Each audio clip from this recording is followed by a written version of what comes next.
শুভ শারদীয়ার শুভেচ্ছা দিয়ে চ্যালেঞ্জ 4 শুরু করছি।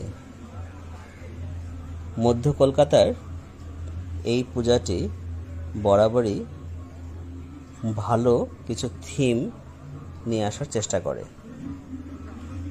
এবারের এই পুজোর থিম চলো ফিরি, একটি দুর্দান্ত ভাবনা, যে ভাবনায় আমাদের প্রাচীনকাল থেকে যে শিল্পের সাহায্যে শিল্পীরা তাদের কমিউনিকেশন করার যে চেষ্টা, সেটাকে ফুটিয়ে তোলার একটা চেষ্টা করা হয়েছে এই থিমের সাহায্যে।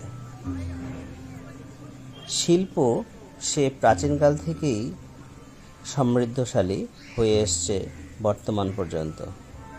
বর্তমান প্রজন্মকে সেই শিল্পের সাথে পরিচয় করিয়ে দেবার উদ্দেশ্যই ছিল এই থিমের উদ্দেশ্য। প্রাচীন যুগে আমাদের পূর্বপুরুষেরা ছিলেন শিল্পের মাস্টার্স। তারা শিল্প ভাবনাকে কমিউনিকেশন স্কিল করে গড়ে তুলেছিলেন। তারা শিল্পের মাধ্যমে অনেক কিছু বুঝিয়ে গেছেন। অনেক মন্দিরের গায়ে এমন অনেক স্কাল্পচার আমরা দেখতে পারি। দেখছেন দুর্গা প্রতিমাকে, সেখানেও শিল্পের যথেষ্ট ছাপ দেখা যাচ্ছে। শিল্প সবসময় শিল্পই, অর্থাৎ গুণীদের সবসময় বিচার করা হয় শিল্পের মাধ্যমেই। অত্যন্ত সুন্দর এই মণ্ডপ।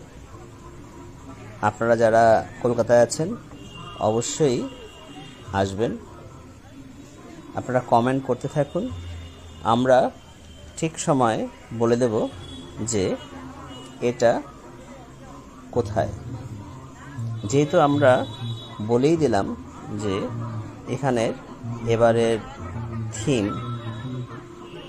তাই আমার মনে হয় না যে আপনাদের খুব একটা কষ্ট হবে এটা বের করতে। খুব দারুণ করেছে এই মণ্ডপটি। যারা কলকাতার বাইরে থেকে দেখছেন তারা উপভোগ করুন। তাদের উদ্দেশ্যেই মূলত আমাদের এই ভিডিও বানানো বা এই ক্ষুদ্র প্রয়াস, যে কলকাতার বাইরে থেকেও কলকাতার পুজো দেখা।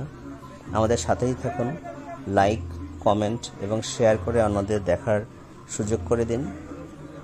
আরও ভালো ভিডিও আসছে সামনে, আমাদের সাথেই থাকুন। সকলকে অসংখ্য ধন্যবাদ। শারদীয়